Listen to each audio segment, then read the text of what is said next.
talk about Jimmy.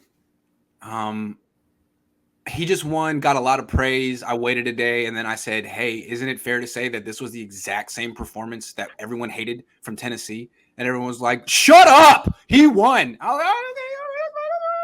But my question to you, who you didn't tell me to shut up yet, is it fair to criticize Jimmy Garoppolo after wins? Especially a win like that, down 17-0. Because you can win and still have problems, and you can still see issues that need to be corrected and things that are wrong. Like there's a reason they were in a 17-0 hole. Like remember at the beginning of the season when the 49ers were 2-0 and then we were talking about, some issues that the 49ers had, like Detroit came back on them and you could see some things like they didn't do a good job stopping the run. And what happened in the next couple of games? Those issues showed themselves even more and they lost football games. Exactly. Right? So if they had won the Super Bowl, you couldn't. If he wins the Super Bowl, I won't criticize Jimmy Garoppolo. But they haven't done that yet, and we're still projecting ahead. And teams that are going to face the Niners are going to look at these things and be like, "Okay, that is a way. That's an edge to victory right there." So these things matter, right? And turnovers matter. Like yes, there's a reason. There's a reason why Jimmy's only won 2 games this year when he throws a pick. Right? There's a reason why Kyle Shanahan called 8 passes in the NFC Championship game, and it's not just because the run game was working. Correct.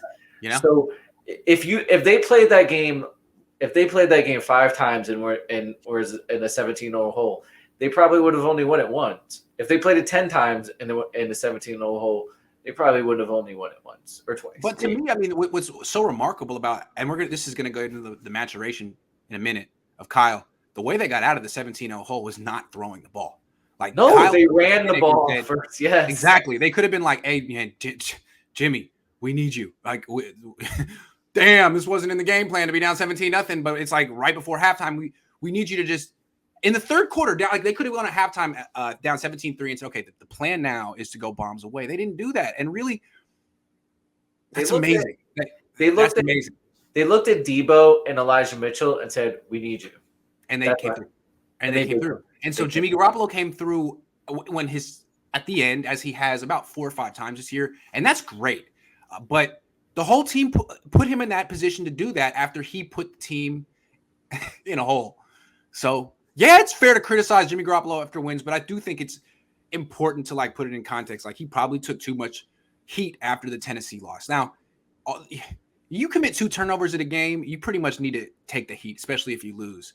But he did lead a touchdown drive at the end of the Tennessee game, just like he did at the end of the Rams game. The difference was in L.A., Eric Armstead sacked Matthew Stafford to put the game in overtime. In Tennessee, he didn't do that. He didn't sack Ryan Tannehill. No one sacked Ryan Tannehill. They got the field goal. The Rams easily could have gotten a field goal on that last drive. They were 30 yards away with 20-something seconds and a couple field goals. They easily could have.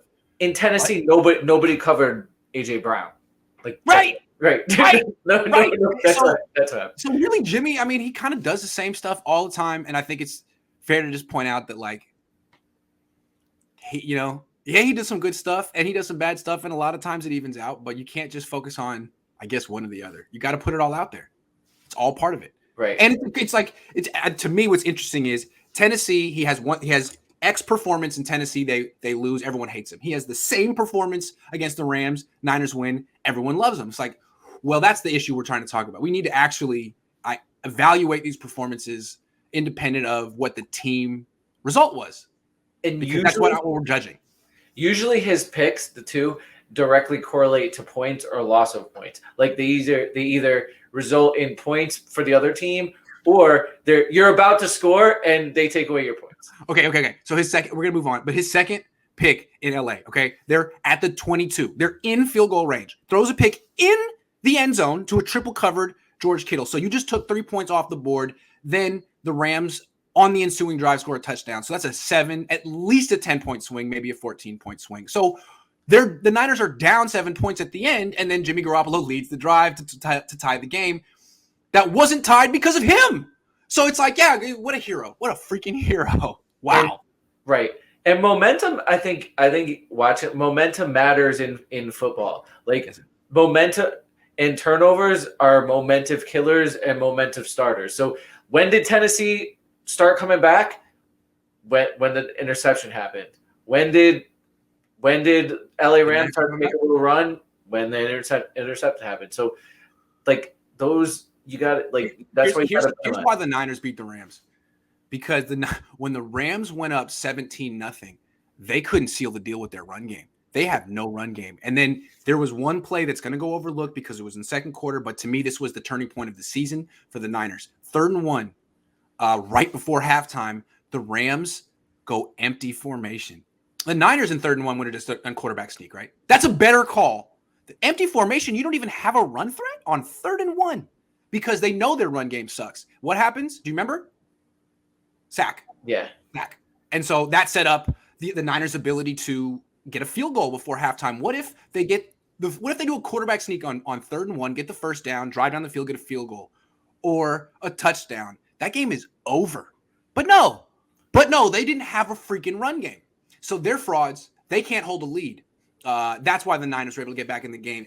That allowed them to stick with their run game and give Jimmy a chance to be a hero late. But really, if the Rams had any type of running game, it's not just that the running backs suck, it's that their design sucks too. And Sean McVay is so freaking overrated. They would have won. But that's what happens when you can't run the ball. As Kyle Shanahan in his 2 Super Bowls that he lost. It also says something about the opposing defensive line. If it's 3rd and 1 and you go empty, like the opposing defensive line got you. Like yeah, you're scared. But at the same time, like you're gonna get him sacked, and then you got him sacked. So I'm just saying, maybe if you want to pass, like go max protect. Anyway, it also depends on the quarterback too, Grant. Like Tom Brady and empty is not the same as Matt Stafford and empty because Tom Brady actually acting like they had Tom Brady for a second. Tom Brady and empty. It is actually pass protection. He'll get rid of the ball.